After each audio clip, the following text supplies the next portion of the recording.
여러분들 잘 쉬셨습니까? 기출문제 20회 기출문제 풀이 원래 이제 문제지상으로 보면은 21번부터인데 여기 이제 여러분들 교재상으로는 또 다시 1번으로 이렇게 되어 있죠. 그래서 기출문제 21번부터 풀어간다 이렇게 알고 여러분들이 그렇게 교재에서 참고를 하면 되겠습니다. 첫 번째로 21번 문제는 전기선 운임에 관한 설명으로 옳지 않은 것은 이렇게 했습니다. 전기선 운임으로 옳지 않다. 1번 특정 항로의 운임률표가 불특정 다수 화주에 공표되어 있다. 그러니까 모든 사람들한테 다 우리 회사가 적용하는 운임률이 얼마다 하고 어디엔가 공표를 해놨다 그런 얘기죠.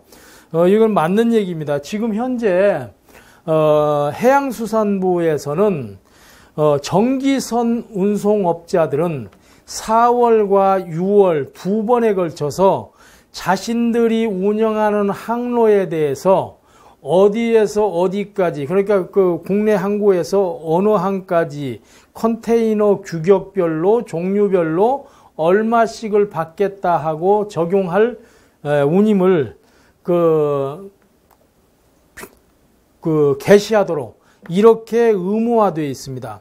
그래서 이제 www.si.go.kr이라는 홈페이지에다가 우리 회사의 적용 운임률 이렇게 이제 게시를 해 놓도록 되어 있고, 이렇게 게시를 해 놓으면은 그 게시된 운임의 10분의 1 내에서만 서로 화주와 운임 협상에 의해서 조정이 가능하도록 이렇게 지금 운영이 돼 있어요. 그래서 맞는 얘기죠. 벙커 어저스트먼트 팩터는 유류 할증 요이다. 사실은 이 내용도 잘못된 거죠. 전기선에서는 요 얘기는 이제 이상이 없습니다. 벙커 어저스트먼트 팩터는 유류비가 인상이 되면은 거기에 따라서 운임을 추가로 받을 수 있는 그러한 요소예요. 그래서 유류 할증료라고 그렇게 얘기하죠. BAF라고 바프라고도 얘기를 합니다. 그래서 이거는 기름값에 따라서 운임이 추가 운임을 받는 그러한 요소예요. 컨제션 차지는 도착항의 항만 사정이 혼잡하여 선박이 대기할 경우에 내는 할증료이다. 요 부분이 엄격하게 따지면은 요거는 부정기선에서 적용하는 그러한 부대 운임이거든요. 그래서 인천항에 석탄 10만 톤을 운송하기로 했는데 이게 10일 내에 운송이 다 끝나야 되는데 부두가 혼잡해 가지고 제때 접안을 못해서 만약에 15일 또는 20일 걸렸다. 이랬을 때에 부담을 해야 되는 추가 부대 요금이 이제 컨제션 차지예요. 포트 컨제션 차지라고 그렇게 얘기하죠. 그래서 이제 요거 용어 자체는 맞는데 엄격한 의미에서는 이거는 전기선에서는 발생하지 않는 거다. 이 정도를 알아두시고 이제 애교로 넘어가도록 합시다. 네 번째, 프레이트 올 카인드 레이트는 화물의 종류, 중량, 용적에 따라 차등적으로 부과하는 운임이다. 이게 그거 아니죠. 프레이트 올 카인드는 모든 화물에 대해서 똑같은 임류를 적용하는 게 FAK, 프레이트 올 카인드라는 거예요. 그래서 전자제품이든 의류든 한 컨테이너는 무조건 40피터 미국까지 가는데 2,800불 이런 식으로 그냥 통일해서 적용하는 그런 운임의 종류가 FAK예요. 그래서 이 말이 틀렸죠. 그래서 4번이 잘못된 거다. 전기선 운임은 기본 운임과 할증료 및 기타 추가 요금 등으로 구성된다. 맞죠? 그래서 이제 할증료 같은 것은 고가 할증이라든지 이런 화물의 종류에 따라서 이제 할증료가 매겨질 수 있고, 다양한 이제 추가 요금은 THC 그 부두 핸들링 차지라든지 또는 워페이지라든지 다양한 그 요금이 추가돼요. 그래서 여기에서는 4번이 정답이다. 컨테이너를 이용한 운송의 장점으로 옳지 않은 것은 첫 번째로 운임의 증가. 운임이 증가가 되면은 컨테이너를 이용할 수가 없죠. 그래서 운임의 감소가 컨테이너 운송의 가장 큰 장점이라고 할 수가 있죠. 왜 운임이 감소되느냐면은 기계 상하차 작업을 하고 또 복합 운송을 하다 보니까 이게 회전율이 굉장히 선박의 회전율이 높아집니다. 그래서 선박의 운항 고정비가 줄어들기 때문에 결국 운임이 낮아지고 또 하역을 기계로 하다 보니까 하역비가 낮아지고 이래서 전체적으로 운임이 낮아질 수가 있어요. 낮아지게 되는 거죠. 그래서 1번이 틀렸다.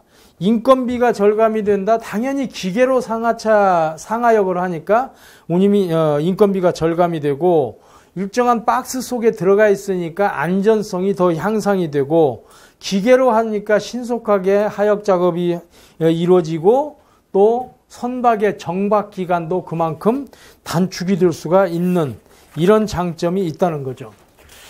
세 번째는 컨테이너 터미널에서 컨테이너를 취급하는 운송 장비에 관한 설명으로 옳지 않은 것은 여기서도 이 문제에서도 약간 이제 그 출제의 미스가 있습니다. 야드 트랙터는 1번 야드 트랙터는 야드 내의 작업용 컨테이너 운반 트럭이다. 근데 작업용 컨테이너 운반 트럭이 아니고 야드에서 선박에서 하역해 놓은 것을 야드까지 운송시키고 야드에 있는 컨테이너를 선박에 싣기 위해서 마샬링 야드까지 운반시키고 이렇게 사용되는 트럭타가 야드 트랙터예요. 그러니까 수출입용 컨테이너를 운송하는 거지 작업용 컨테이너를 운송하는 것은 아니죠. 그래서 이게 용어상으로 약간 그 미스가 있는 부분인데 그것보다 더 확실하게 틀린 것이 있기 때문에 우리는 그 더 확실하게 틀린 것을 정답으로 체크를 해야 되겠죠. 두 번째, 지게차는 컨테이너 터미널에서 컨테이너 선에 양적하하는 하역 장비이다. 컨테이너 선에다가 적하를 하고 양육을 하는 장비는 겐츄리 크레인이라는 거예요. 부두에 바다 쪽으로 길게 이렇게 나와 있는 크레인이 있는데 그걸 우리가 겐츄리 크레인이라고 그렇게 얘기를 하고 컨테이너를 선적하고 내리고 할 때는 이 겐츄리 크레인을 이용을 하게 되죠. 지게차는 주로 트레일러 또는 철도 차량 등의 컨테이너를 싣고 내릴 때에 사용되는 게 지게차죠. 윈치 크레인은 크레인 자체를 회전시키면서 컨테이너 트럭이나 무게화차로부터 컨테이너를 양적하하는 운송 장비이다. 윈치 크레인은 이제 윈치라는 것은 컨테이너를 취급할 수 있는 이런 스프레더라는 것이 있는데 스프레더하고 컨테이너를 이렇게 연결을 해서 화물을 들어 올리고 내리고 이렇게 하는 건데 이 스프레더를 올리고 내리는 게 와이어죠. 와이어를 감아서 올리고 내리고 하는 이런 것을 윈치라고 그렇게 얘기를 합니다. 그래서 크레인에는 윈치가 달려 있어 가지고 그 윈치를 이용해서 스프레더를 내렸다가 올렸다가 이렇게 그 작업을 하고 있어요. 그래서 이제 요거 맞는 얘기죠. 리치 스태커는 컨테이너 운반용으로 주로 사용되며 컨테이너의 위치 및 적재 및 위치 이동, 교체 등에 사용되는 하역 장비이다. 그러니까 이제 리치 스태커는 몸체는 지게차처럼 생겼는데 지게차처럼 호크발이 있는 게 아니고 윗부분에 그 컨테이너와 결합할 수 있는 스프레더가 달리고 그 크레인처럼 붐대를 이용해서 그 스프레더를 길게 빼기도 하고 줄이기도 하고 이렇게 해가지고 멀리 있는 컨테이너는 스프레더를 붐을 길게 뽑아가지고 컨테이너와 연결해서 하역을 하고 가까이 있는 것은 붐 길이를 줄여가지고 이제 하역을 하고 이런 것들이 이제 리치 스태커라는 거예요.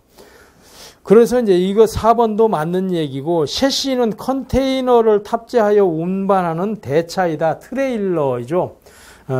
그래서 이제 대차나 트레일러나 뭐 같은 얘기입니다. 그래서 셰시 5번도 맞는 얘기죠. 그래서 전문적으로 컨테이너를 운송하는 트레일러를 컨테이너 셰시라고 한다. 이렇게 알아두시면 되겠습니다. 그 다음에 4번. 항공화물 운송의 특성으로 옳지 않은 것을 모두 고른 것은, 그러면은 옳지 않은 것을 고르면은, 보면 항공운송은 해상운송에 비해서 신속하다. 이거는 옳다. 항공운송은 정시성을 가진다. 옳다. 항공운송은 운송시간의 단축으로 위험 발생률이 낮다. 이것도 옳죠. 빨리 가니까 그만큼 이동시간이 줄어서 사고 발생 위험이 적죠. 항공화물은 대부분 주간에 집중되는 경향이 있다? 아니죠. 항공화물은 주간에 집하를 해서 오후에 공항까지 이동을 시켜서 야간에 공항과 공항 간을 운송을 하고 주간에 배달을 하는 그래서 야행성이 있다.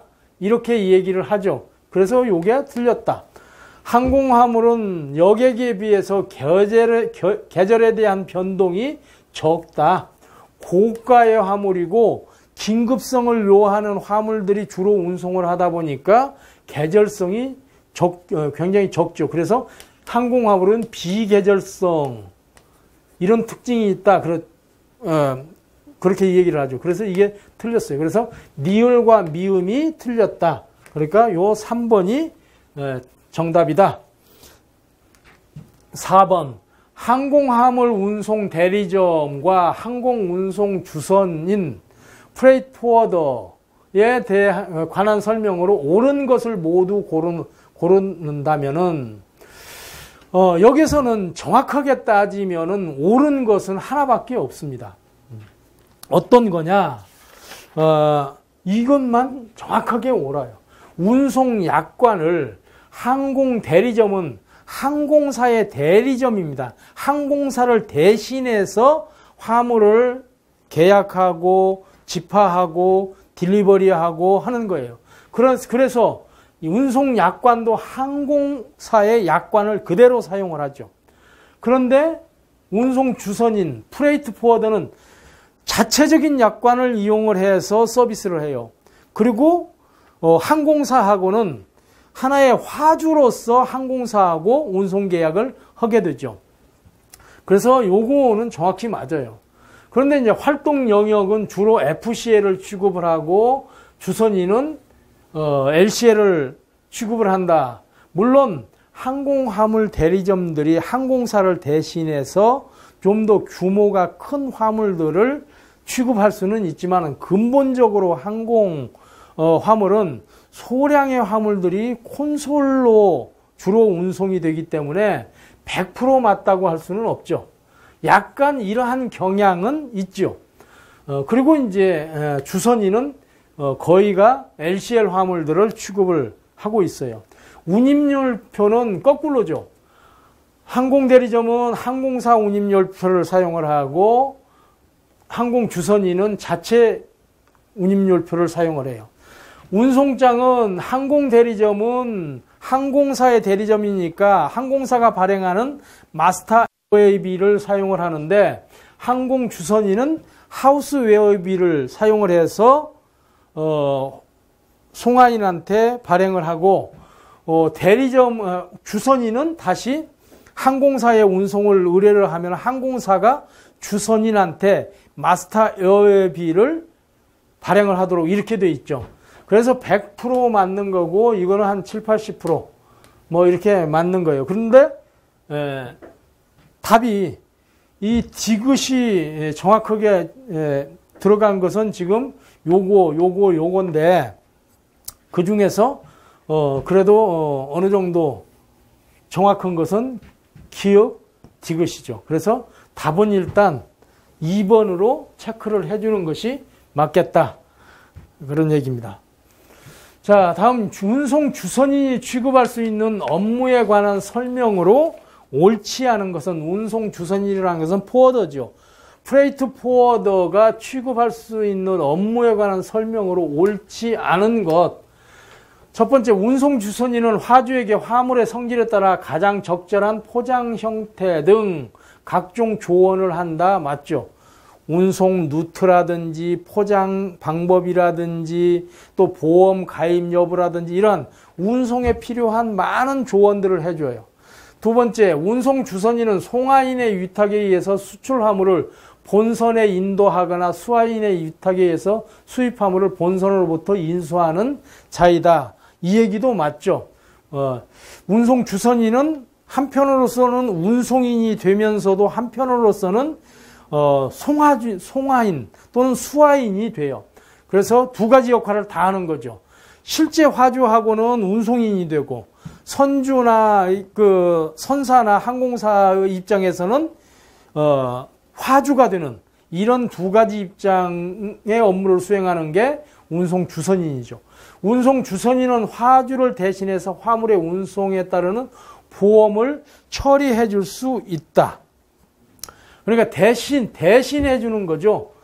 그래서 보험을 가입을 자기가 직접 하거나 뭐 이런 거는 아니고 대신 가입해 주고 나중에 보험료를 화주로부터 받는 이런 대행 행위는 할 수가 있다. 그런 거죠. 그 다음에 우리나라의 경우 운송 주선인은 화주의 의뢰에 따라 관세사가 행하는 업무인 수출입 신고를 이행할 수 있다? 아니죠. 수출입 신고는 일단 관세사가 하거나 아니면은 직접 EDI 시스템을 이용을 해서 직접 하거나 하도록 돼 있죠. 그래서 관세사가 하는 업무를 주선인이 할 수는 없다. 그런 거죠. 그래서 답은 4번이다. LCL 화물의 경우 운송 주선인은 혼재업자로서의 업무를 수행한다. LCL이라는 건 당연히 혼재 화물이죠. 그러니까 혼재 업무를 수행을 하는 거죠. 자, 다음 네트워크에서 A에서 G까지 최단 거리의 경로를 선택하여 도착할 경우 총 소요거리는 얼마나 되는가? 최단 경로법에 의해서 그 거리를 구하는 거죠. 그래서 A로부터 우선적으로 갈 수 있는 가장 가까운 거리가 어딘가 하는 것을 찾아보면은 1이 갈 수가 있죠. 그러면 여기는 5예요. 1이 간다면 여기는 20, 여기는 15가 되죠. 그래서 여기로 먼저 가야 되겠죠. 그 다음에 여기서 갈 수 있는 것은 이쪽으로 가면은 여기는 여기까지 오는데 총 10이고 이쪽으로 가면은 15가 되죠. 그 다음에 이제 여기서 간다면은 만약에 이렇게 가면은 10에다가 18하면 28이고 이렇게 가면은 30인데 그 다음에 이제 얘가 여기서 이쪽으로 가면은 40이 되고 여기서는 이쪽으로 가면 28에 20을 더하니까 48이 되죠. 그래서 결국은 최종적으로 얘가 이렇게 온다면은 41, 이렇게 온다면은 33. 그래서 결국은 요렇게 오는 것이 가장 빠른 거고, 얘는 요렇게 오는 게 가장 빠른데 28이기는 한데, 여기에서 얘로 연결될 수 있는 것은 요렇게 하면 48, 요렇게 하면 40. 만약에 이렇게 온다면은 15에 38 하면은 43. 그래서 가장 빠르게 연결될 수 있는 방법은 요렇게 와서 요렇게 해서 요렇게 오는 방법이죠. 그렇게 되면은 총 40km가 된다. 그래서 이렇게 다음에 연결될 수 있는 가장 가까운 거리를 찾는 게 아니고 최종적으로 가장 가까이 연결될 수 있는 코스가 어딘가 이것을 찾아내는 방법이 최단 경로법이다. 그렇게 이해를 하시면 되겠습니다. 자, 다음은 세계의 산지 원재료 공급량이 각각 100, 110, 60이고 4개 공장의 원재료의 수요량이 각각 80, 110, 40, 40. 그래서 생산량과 공급량이 각각 270일 때에 이러한 수송표를 이용해서 보겔의 추정법을 이용해서 해를 구하면은 최소 총 비용은 얼마인가? 실질적으로 이렇게 그 최소 비용법, 보겔의 추정법을 이용을 해서 최소 해를 구하면은 굉장히 시간이 많이 걸려서 그동안에 안 나오던 문제인데 이번에는 나왔어요. 이런 그 보겔의 추정법은 기회비용을 계산을 해가지고 기회비용이 가장 큰 구간에 낮은 운임이 발생하는 구간에다가 먼저 배정 가능한 최대한 양을 할당을 하는 방법이죠. 그래서 먼저 해야 될 일은 기회비용을 계산을 하는 일입니다. 기회비용이라는 것은 가장 그 구간에서 낮은 운임과 두 번째 운임의 차이로 계산하는 거예요. 그래서 여기서 계산을 해보면은 9에서 1 빼면은 8. 여기서는 8과 10 하면은 2. 여기서는 2와 10 하면은 10. 또 요렇게도 계산을 하죠. 그래서 2에서 9를 빼면은 7. 1에서 8을 빼면은 7. 그 다음에 여기서는 15에서 10을 빼면 5. 여기에서는 11에서 9를 빼면은 8. 그러니까 가장 먼저 배정을 해야 될 부분은 요거죠. 10의 기회비용이 발생하는 이 구간에서 먼저 배정을 해야 되는데 그 구간의 제일 낮은 운임 여기죠. 그래서 60을 먼저 배정을 하죠. 여기 이제 60을 생산할 수 있으니까. 그리고 60을 배정하고 나면은 여기는 20이 남게 되죠. 그렇게 하고 난 다음에 이걸 없애고 나서 다시 기회비용을 계산을 하는 거죠.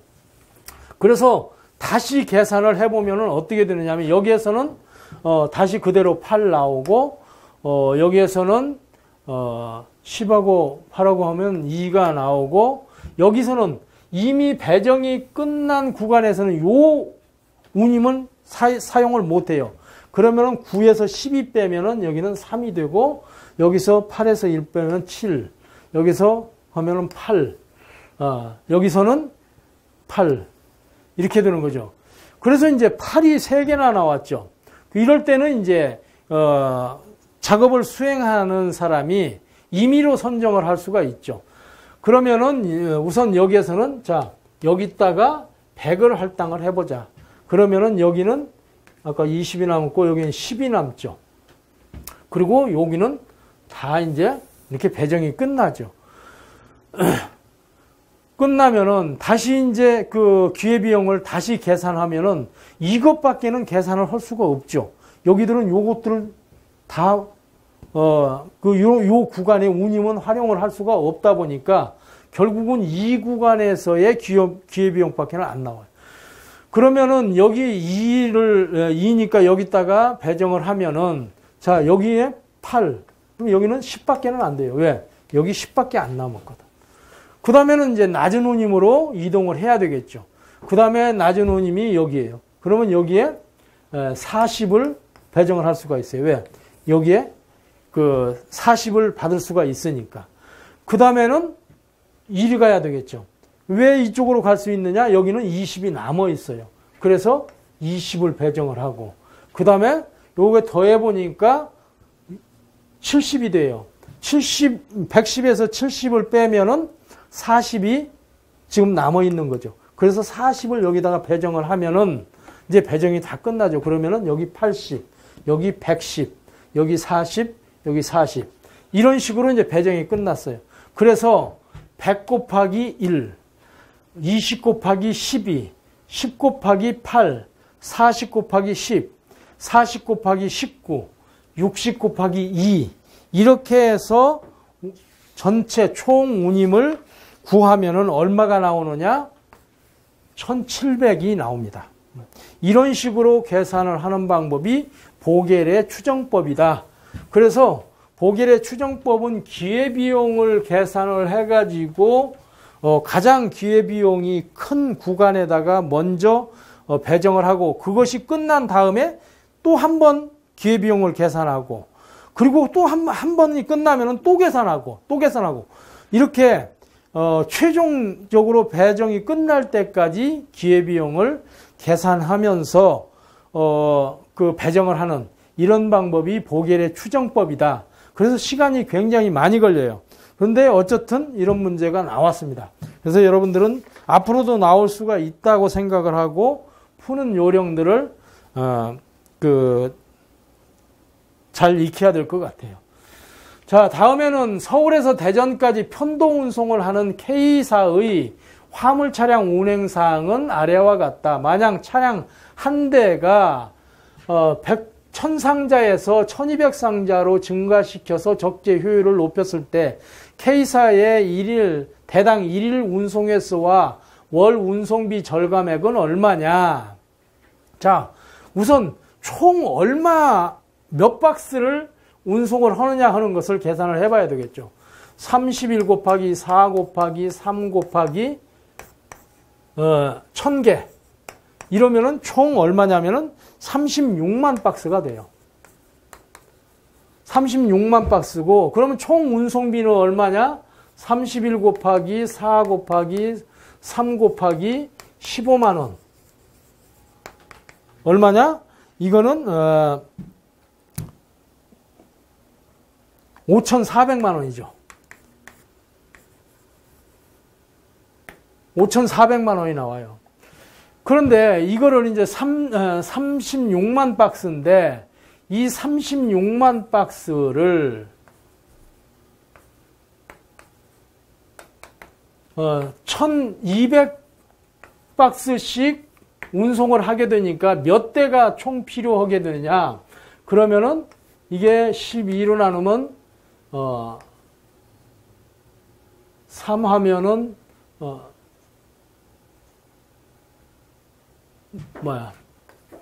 3만 아니죠? 3천에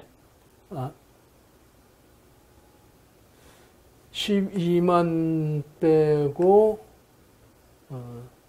300회 300회의 운송이 필요하게 된 거죠. 그래서 전에는 30일 4대가 3회 하니까 총 4, 3, 12에 3회전이니까 360회를 운송을 했는데 1200개씩 운송을 하게 되니까 운송 횟수가 300회로 줄었죠. 300회를 가지고 30일로 나누고 4대로 나누면은 1일 2.5회가 나오죠. 4대가 2.5회씩만 하면은 이 운송 36만 박스를 다 수송할 수 있다는 얘기죠. 그러면 총 운송비는 얼마냐? 30 곱하기 4대 곱하기 2.5회 곱하기 15만 원. 이런 식으로 계산을 하면은 총 얼마가 나오냐면은 4,500만 원이 나와요. 그래서 횟수는 2.5회. 그다음에 5,400만 원에서 4,900만 원으로 운송비가 줄었으니까 운송비 절감은 900만 원. 그래서 답은 5번이다. 이렇게 산출이 될 수 있는 거죠. 자, 다음 운송 실적을 가지고 있는 적재 중량 25톤 화물 자동차의 연료 소모량은 얼마인가? 여기서 총 연료 소모량을 계산할 때는 우선 영차 운송 시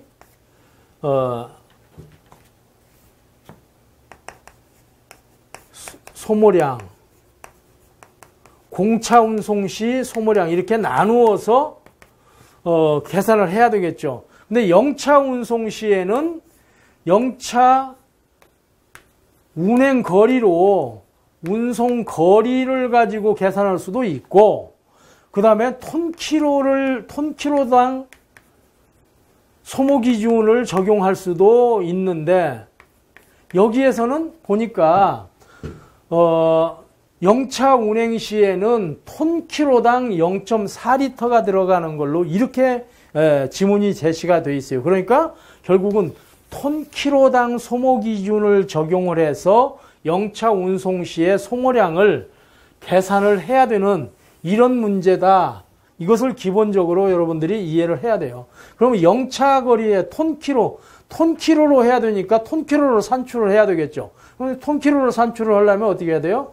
24,000에서 공차거리 8,000을 빼면은 16,000km를 평균 22톤을 적재하고 다녔다. 그러면 이제 톤키로가 계산이 되는 거죠. 그래서 여기에다가 1톤키로당 0.4리터가 들어가니까 이걸 계산하면은 기름이 영차 때의 기름은 얼마가 소비가 되느냐? 이거는 14,800리터가 들어갑니다. 그래서 영차 때는 이제 이렇게 톤키로를 구해가지고 이 기준을 적용을 해야 되고, 공차 때는 8,000km니까 8,000km 곱하기 공차 때의 소모 기준 0.25리터 이렇게 하면은 얼마냐? 이게 2,000리터가 나와요. 그러면은 14,800리터 플러스 2,000리터 하면은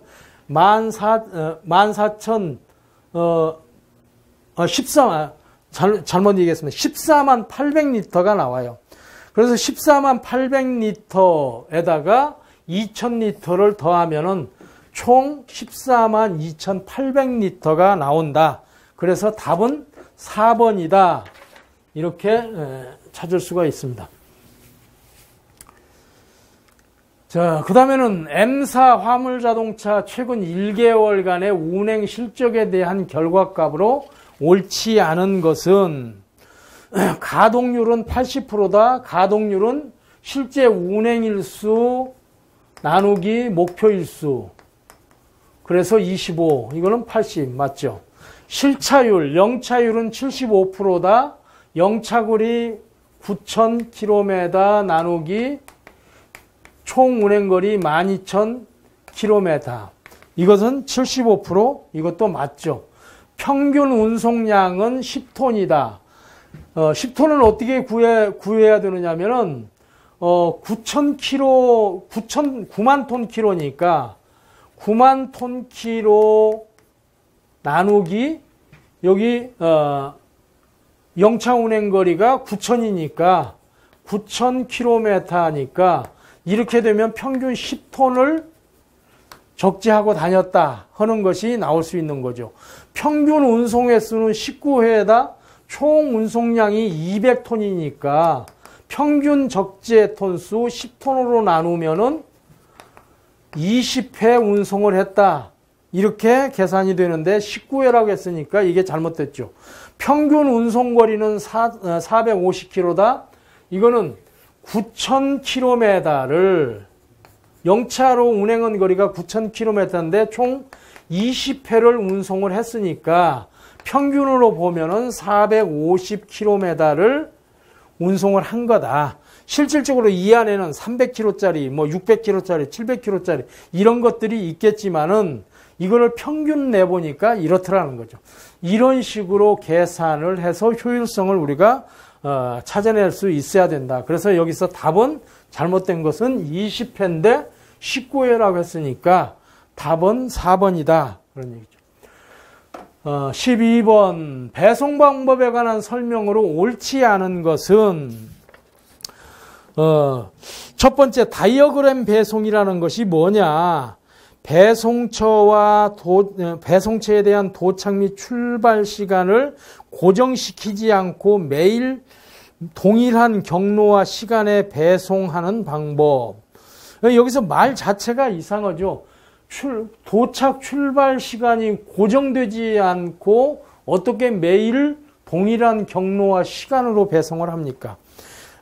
원래 다이어그램 배송이라는 것은 배송지와 그 배송지에 도착하는 시간, 출발하는 시간을 그 정해놓고 운송하는 것을 다이어그램 배송이라고 그래요. 그래서 다이어그램 배송은 고정되어 있는 것은 아닙니다. 변동 다이어그램도 있고 고정 다이어그램도 있어요. 매일같이 똑같은 시간에 똑같은 경로로 방문을 하면은 그건 고정 다이어그램이죠. 근데 변동 다이어그램은 사람이 배치하기는 어렵지만 컴퓨터가 경로를 찾아가지고 여기를 먼저 가고 두 번째 어디, 세 번째 어디 이렇게 쭉 정해주면서 여기는 몇 시에 도착. 그래서 몇 시에 출발하고 그 다음 장소는 몇 시에 도착해서 몇 시에 출발한다. 이렇게 계산을 해주면은 그거는 변동 다이어그램이에요. 그런데 어쨌든 순서와 시간이 다 정해지죠. 그래서 이제 이게 1번이 틀렸죠. 이렇게 하는 방법은 우리가 일반적으로 라우트 배송 또는 루트 배송 이렇게 얘기를 하는 거죠. 그래서 경로와 시간을 동일한 시간을 정해서 이제 동일한 경로와 시간을 정해서 배송하는 방법 이렇게 되면 이제 라우트 배송 이렇게 얘기를 하죠. 그 다음에 이제 라우트 배송이라는 것은 일정한 배송 경로를 정해서 반복적으로 배송하되 경로상 모든 거래처에 대해서 배송하는 거 맞죠? 그래서 이제 그 라우터는 배송 경로를 계속 반복하지만은 물량에 따라서 이제 방문할 수도 있고 안 할 수도 있고 시간이 변동이 될 수도 있죠. 변동 다이어그램은 배송처 및 배송 물량의 변화가 심할 때 매일 방문하는 배송처, 방문처, 방문 시간 등이 변동되는 방법이다. 이것은 주로 이제 컴퓨터를 이용을 해서 배송 경로를 짤 때에 이걸 이용하는 방법이죠. 적합 배송이라는 것은 사전에 설정된 배송 경로에 배송할 물량을 기준으로 해서 그 물량에 적합한 크기의 차량을 배차하는 방법을 적합 배송이라고 그러죠. 오늘은 물량이 1톤 물량밖에 안 된다 그러면 1톤이 들어가고 물량이 늘어나서 2.5톤, 3.5톤이 들어가야 된다 그러면은 그런 차를 배차를 하고 이런 방법이 적합 배송이에요. 단일 배송은 한 거래처에 한 차량을 배차하는 방법이죠. 이제 주로 이렇게 대형 유통업체들이 물류센터에서 대형 마트로 배송을 할 경우는 한 차에다가 여러 화물들을 모두 합짐을 해가지고 한 군데만 가도록 이렇게 배차를 하죠. 이런 것들이 이제 단일 배송이에요. 배송은 배송인데 한 군데만 간다. 이런 것이 이제 단일 배송이다 하는 거죠. 자, 그 다음에 13번에는 효율적인 자동차 운송 시스템을 설계하기 위해서 기본적으로 갖추어야 될 요건으로서 옳지 않은 것은 운송 시스템이 제대로 설계가 돼서 효율적으로 운영이 되기 위해서는 6가지 조건이 충족이 되어야 돼요. 그런 6가지 중에 지금 설명하는 것들 중에서 틀린 것이 뭐냐 하는 거죠. 지정된 시간 내에 화물을 목적지까지 배송할 수 있어야 한다. 맞는 얘기죠. 화물이 확보가 돼서 어느 지역까지 일정한 시간 내로 갈 수 있도록 해야 된다는 거죠. 두 번째, 운송, 배송, 배차 계획을 조직적으로 실시해야 된다. 조직적으로 하지 않다 보면은 순식간에 다 시스템들이 무너져 버릴 수가 있다는 거죠. 세 번째, 최저 주문 단위제를 폐지해서 운송 주문량 및 주문 횟수를 확대를 해야 된다. 최저 주문 단위제라는 것은 최소한 주문해야 될 양을 정해놓는 겁니다. 이게 이제 그 밑으로 내려가면은 비용이 너무 커지기 때문에 최소한 10만 원어치를 주문을 해라. 최소한 20만 원어치를 주문해라. 그래야 배송 원가가 맞겠다. 이러한 가이드라인이 최저 주문 단위제예요. 이거를 주문제를 폐지해버리면은 오히려 주문량이 줄어들어 버릴 수가 있죠. 그래서 이제 그렇게 주문 횟수를 확대를 하고 주문량은 확대가 안 되고 오히려 주문량은 줄어들고 주문 횟수는 늘어나고 이렇게 해서 방문 횟수가 늘어나고 이렇게 돼버리면은 결국은 비용이 더 늘어나고 효율성이 떨어진다 그런 얘기죠. 수주에서 출하까지 작업의 표준화 및 효율화를 수행해야 된다. 맞는 얘기죠.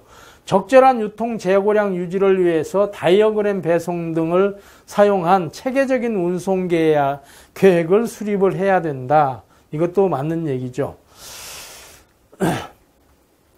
14번 서울에서 부산까지 화물 운송을 위한 최대 운송 가능량 및 운송비가 아래와 같이 주어질 때 최소 비용 운송 계획법에 따른 서울에서 부산까지의 최소 총 운송 비용은 얼마인가? 그래서 괄호 밖에 있는 것은 운송량, 안에 있는 것은 운송비죠. 그래서 이 구간에 표시되어 있는 운송량은 이 구간에서 운송할 수 있는 최대한의 량이에요.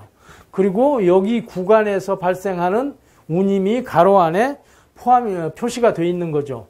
그래서 이런 그 최소 비용 운송 계획법은 우선 최대 운송량 계획법에 의해서 운행 코스를 정해서 그 최대 운송량을 수송할 수 있는 그 운행 경로와 그 경로에서 발생하는 전체 운송비를 산출해 가지고 그것들을 운행 경로별로 산출된 총 운임을 더하면은 그게 최소 비용, 총 최소 비용이 되는 거죠.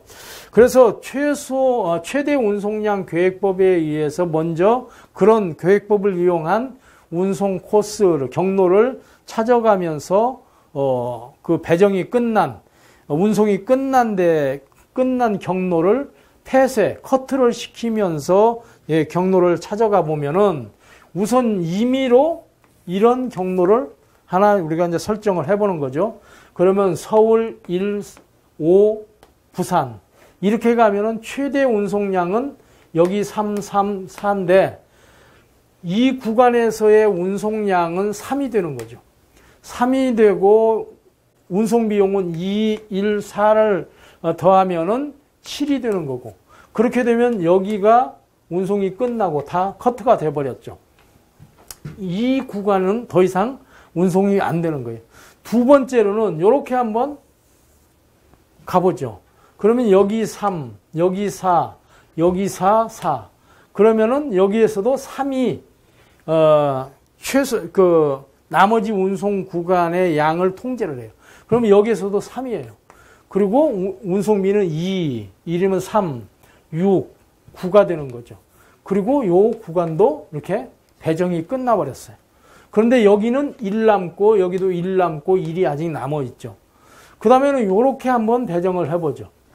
그러면은 여기에서는 2, 3이니까 최대 운송량은 2가 되고 그 다음에 운송비는 3, 3, 6에 5를 하면은 11이 되죠. 그러면 요거 끝나고 요거 끝나고 요거 끝났죠. 그러면은 더 이상 이쪽이 여기는 1씩 남아 있고 여기도 1이 남아 있고 하기는 하지만은 여기에서 가는 2가 끝나버렸고 이쪽으로 보낼 수 있는 3이 끝났고 이쪽으로 보낼 수 있는 3이 끝나버렸으니까 서울에서 더 이상 갈 물량이 없게 되는 거죠. 그렇게 해서 37은 21, 39, 27, 여기는 22 이렇게 하면은 세로에 70. 그래서 이 경우에 최소 총 운송비는 70이 된다. 이런 얘기죠. 자, 다음은 수요지와 공급지 간의 비용이 아래와 같이 제시될 경우 최소비용법과 보겔의 추정법을 이용해서 초기의 산출값에 관한 설명으로 옳은 것은 이거는 진짜 시간이 많이 걸리는 문제죠. 두 문제를 풀어야 됩니다. 첫 번째는 최소비용법에 의해서 해를 찾고 두 번째는 보겔의 추정법을 이용해서 해를 찾고 그래서 시간이 배로 걸리는 거예요. 그렇지만 우선 풀어야죠. 최소비용법은 가장 운송비가 싼 구간부터 최대한 배정 가능한 양을 할당해 나가는 방법이 최소비용법이에요. 그래서 먼저 그 운송비 순서를 정해보면은 이게 1번이에요. 6보다 높은 게 10이죠. 이게 2번. 10보다 높은 게 여기 3번. 그 다음에 12가 4, 13이 5, 그 다음에 14가 6, 15가 7, 그 다음에 19가 8, 20이 9. 이 순서대로 가능한 최대한 양을 배정을 하는 거죠. 1번에 최대한 양을 배정을 하면 1번에 할당해 줄 수 있는 게 100밖에 안 되죠. 받을 수 있는 것은 300이지만은 100밖에 할당이 안 돼요. 2번에는 여기 200을 보낼 수가 있고 Y도 200을 받을 수가 있죠. 그러면은 이제 여기는 끝나죠. 근데 여기는 200이 아직 남았죠. 그 다음에 세 번째는 3번은 여기 그 A에서 X로 가는 거죠. 그러면 여기에는 300을 보낼 수가 있는데 여기에서 X는 여기에서 100을 받았기 때문에 200밖에는 못 받죠. 그러면 여기는 100이 남고 여기는 다 끝났고 그렇게 되는 거죠. 그래서 100은 어디로 가야 되느냐? 그 다음에는 4도 있고 5도 있고 6도 있고 7도 있고 8도 있는데 결국은 여기 끝나고 여기 끝나고 이것도 끝나고 여기가 끝나다 보니까 결국은 여기 나머지 100을 어디에 배정하느냐? 결국은 여기밖에 없죠. 이렇게 배정을 하면은 이제 최소비용법에 의한 그 배정이 다 끝나는 겁니다. 그래서 200 곱하기 11, 100 곱하기 6, 그 다음에 200 곱하기 10, 그 다음에 100 곱하기 20. 이렇게 하면은 최소비용법에 의한 총 운송 비용이 나오는 거죠. 그러면 이렇게 하면은 6,800이 나와요. 그렇게 이제 6,800이 나오고, 그 다음에는 자, 6,800이 나왔다. 보겔의 추정법에 의해서 한번 풀어보도록 하죠. 보겔의 추정법에 의해서 기회비용을 이제 계산을 하게 되면은 11에서 19를 빼면은 8, 6에서 13을 빼면은 7, 10에서 12를 빼면은 2, 여기서는 6과 11이니까 5, 여기서는 10과 13이니까 3, 여기서는 14와 15니까 1. 그러면 제일 먼저 배정을 해야 될 곳이 여기 8이죠. 8에 11. 여기에다가 이제 가장 많은 양을 할당을 해야 돼요. 그러면 300을 먼저 할당을 하면 요거 끝나버리죠. 그러면은 요 구간은 이제 이용할 수가 운송 단가를 이용할 수가 없어요. 그 다음에 그렇게 계산을 해놓고 나서 다시 기회비용을 계산을 하면은 19에서 20 빼면 1, 13에서 15 빼면은 2, 10에서 14 빼면은 4, 여기서는 3, 여기서는 1. 그러면 4가 제일 기회비용이 크죠. 그러면 여기다가 가장 많은 양 200을 할당을 하죠. 그러면 결국은 200 이것도 끝나죠. 이거 끝나고. 그러면은 여기 200 끝냈으니까 여기 300 요거 끝나고 200 끝나고 100만 남았죠. 그럼 결국은 나머지 100은 여기로밖에 갈 수가 없죠. 그러면 300 곱하기 11, 그 다음에 200 곱하기 10, 그 다음에 100 곱하기 15. 그렇게 하면은 요거는 3,300, 그 다음에 2,000, 그 다음에 1,500. 결국은 똑같이 6,800이 나왔어요.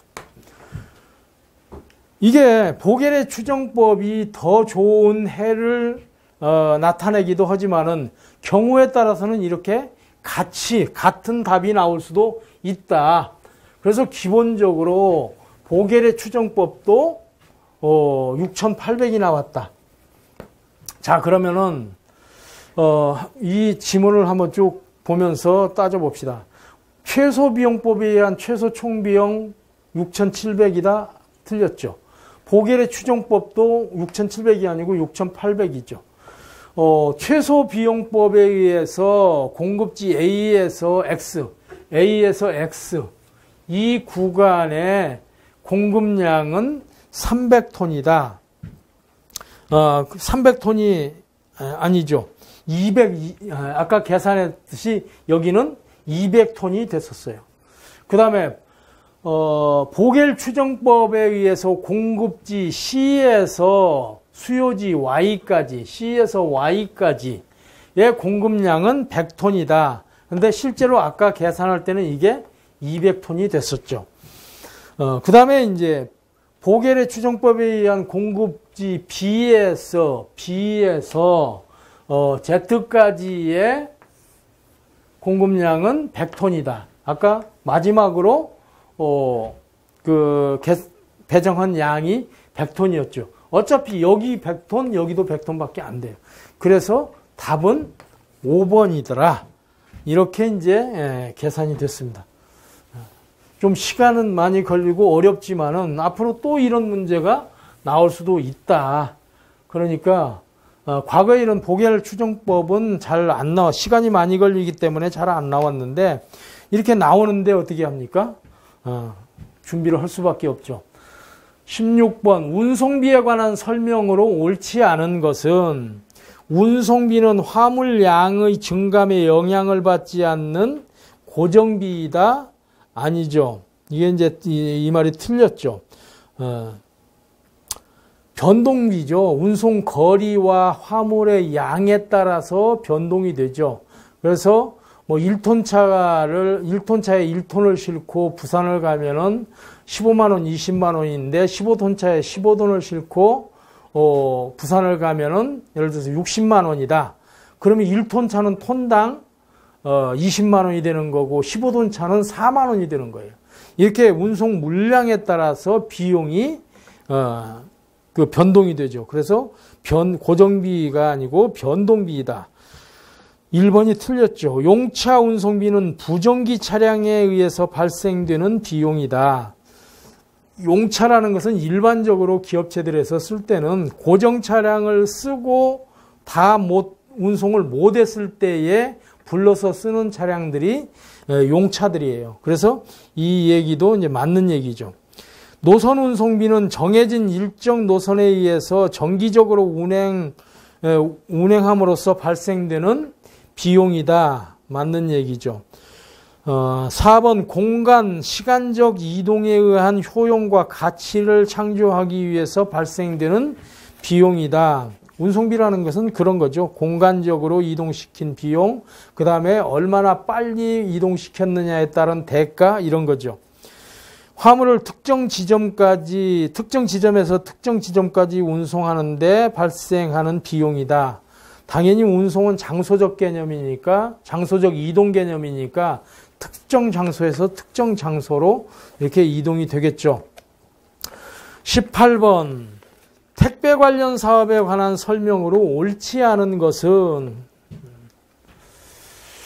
그래서 첫 번째 택배 사업을 영위하려는 자는 화물자동차 운송 가맹사업 허가를 취득해야 된다. 이거는 아니죠. 운송 면허나 화물자동차 운송 사업 면허나 운송 주선원 면허를 가지고 있으면은 됩니다. 그래서 이렇게 반드시 뭐 가맹사업 면허를 가지고 있어야 된다? 그런 것은 아니죠. 그래서 1번이 틀렸죠.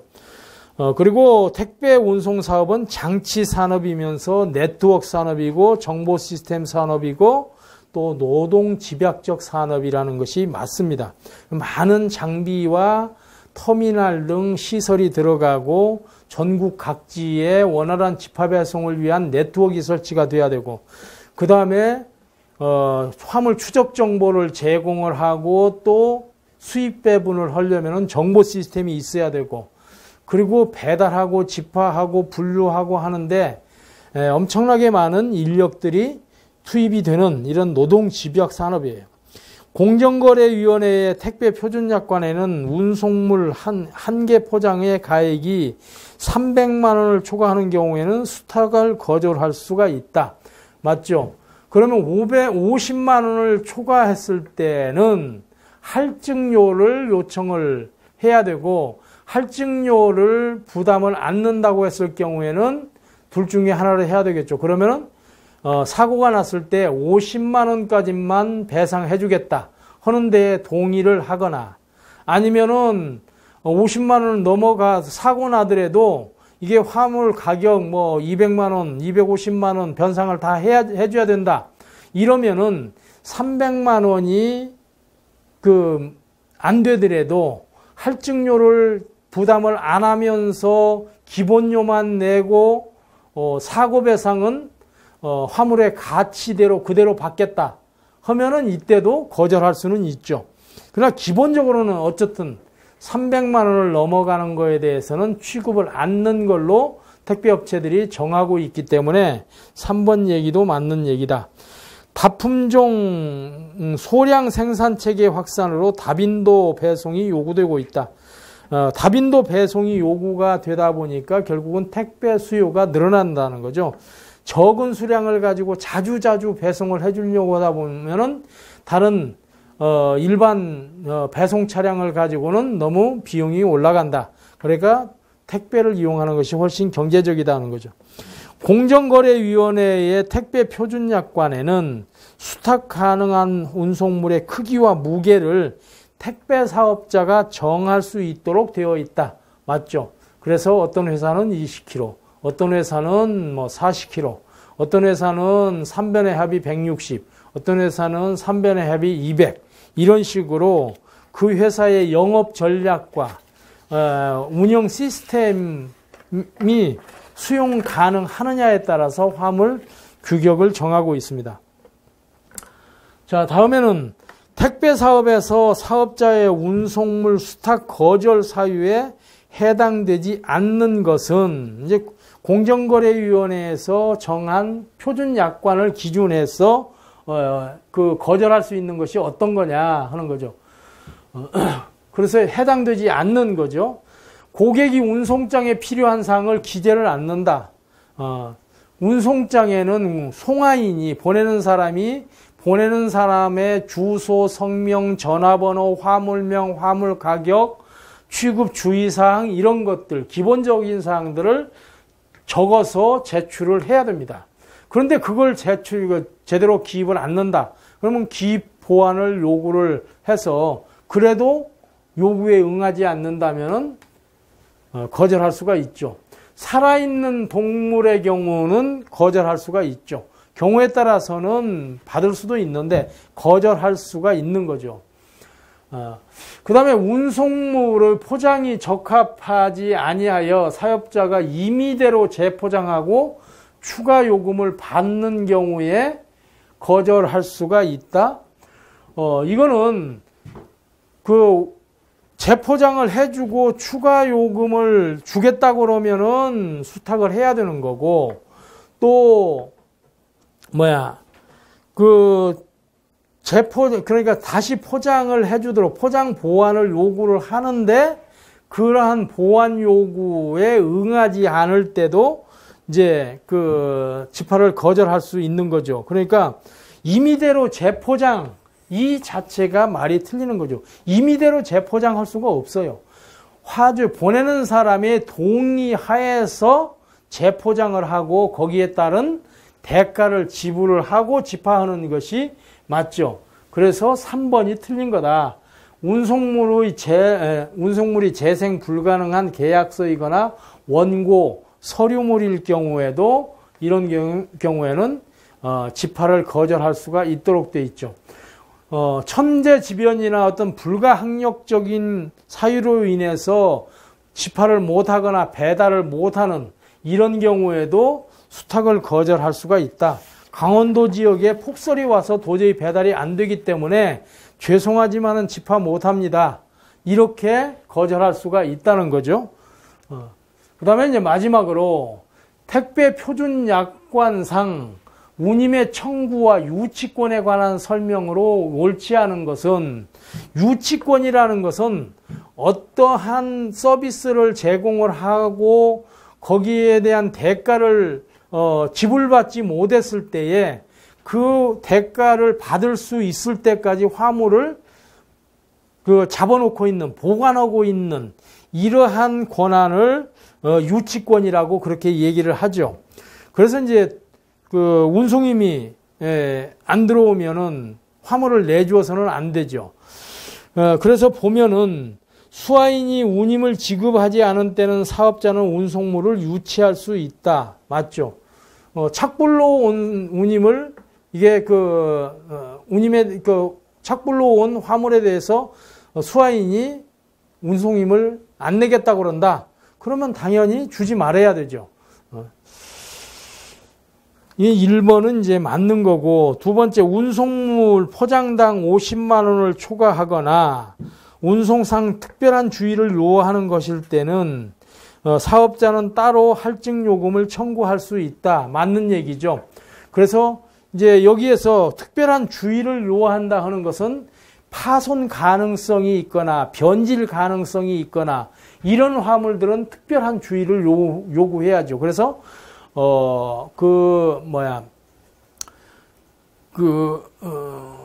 파손 할증이라든지 또는 여러 가지 취급 주의 할증 요금을 요구를 할 수가 있고, 또 50만 원이 넘어가면은 고가 할증을 요구를 할 수가 있죠. 그래서 2번도 이제 맞는 얘기죠. 3번, 고객의 사유로 운송물을 되돌려 보낼 경우는 사업자는 따로 추가 요금을 청구할 수 있다. 당연히 반송 요금을 청구를 할 수가 있는 거죠. 그러니까 택배 운임을 결정할 때, 최초로 송화인과 택배 운임을 결정할 때는 거기까지 특정한 수화인한테까지 배달해 해주는 조건, 거기까지의 서비스 요금이지, 그걸 배달 못 해가지고 되돌아오면 추가 원가가 발생을 하기 때문에 그 부분에 대한 부분은 따로 요청을 해서 추가 요금을 받아야 되고, 추가 요금을 지불하지 않는다면은 마찬가지로 유치권을 행사할 수가 있는 거죠. 그 다음에 운임 및 할증 요금은 미리 약관에 별도로 표시를 하고 별표로 제시하고 운송장에 제시를 한다. 그래서 운임표와 할증 요금은 약관상에 표시가 다 되어 있습니다. 그래서 4번 맞는 얘기고, 그 다음에 이제 마지막으로 사업자는 고객과의 합의가 있더라도 운송물을 인도할 때 수화인에게 운임을 청구하는 것은 불가능하다. 이 얘기는 잘못되어 있죠. 운임은 크게 보면은 이제 선불과 착불로 나누어지고, 선불은 현금과 현불과 신용이라는 걸로 이렇게 나눠져요.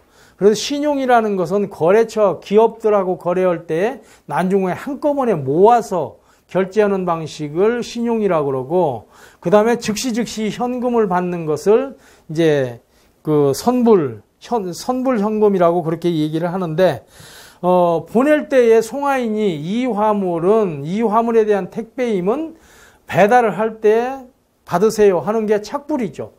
그런데 착불 요금을 송화인하고 약속을 해서 얼마를 받기로 약속을 하고 운송장에다가 착불, 예를 들어서 5,000원 이렇게 표시를 해놨는데 수화인이 나는 못 준다, 비싸서 그 돈 못 줘, 또는 내가 부담할 돈이 아니기 때문에 못 줘, 그러면 어떻게 돼요?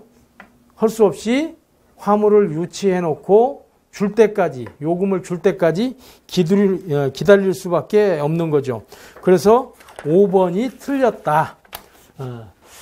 그래서 이제 40번까지 전부 20회 기출문제를 풀어봤습니다. 여러분들 어떻습니까? 쉽죠? 근데 이게 푸는 문제들은 좀 까다롭고 시간이 많이 걸리는 문제들이 나왔어요. 그리고 예년과 같이 이번에도 또 택배 부분이 많이 또 출제가 됐고, 그리고 푸는 문제도 문제를 풀어야 되는 문제도 많이 출제가 됐어요. 그래서 교재에서 커버하지 못하는 부분들도 많이 있죠. 어떤 거냐면은 아까 봤듯이 전체 운임을 계산하는 문제, 이런 것들은 운송 상황에 따라서 이렇게 달라지는 것들이기 때문에 교재에 그런 것들을 예제로 해서 이렇게 예상 문제로 제시하기 전에는 따로 설명하는 방법이 굉장히 힘들고 어려워요. 그래서 그런 문제들은 이제 교재로 설명하는 부분은 없는데, 어쨌든 과거의 출제 예나 또 이번 출제 예를 봐서 5R 경영 관리 기법에 의해서 풀어내는 여러 가지 알고리즘에 의해서 풀어내는 것 외에도 이렇게 몇 가지는 계산기를 가지고 풀어내야 되는 문제가 있다 하는 것을 이해를 하고, 여러분들이 계산 케이스를, 사례들을 많이 접해보고 풀어보는 연습들을 해야 되고, 또 이렇게 수송표라든지 네트워크를 이용해서 운송 거리라든지 운송량이라든지 또는 비용이라든지 이런 것을 풀어내는 것은 많이 연습을 해보고 빨리빨리 풀 수 있도록 이렇게 숙달시키는 방법밖에는 없어요. 그렇지 않고 그게 숙달이 안 되면은 그런 문제가 나오면은 여러분들은 포기를 해야 되는 그런 상황도 발생을 할 수 있습니다.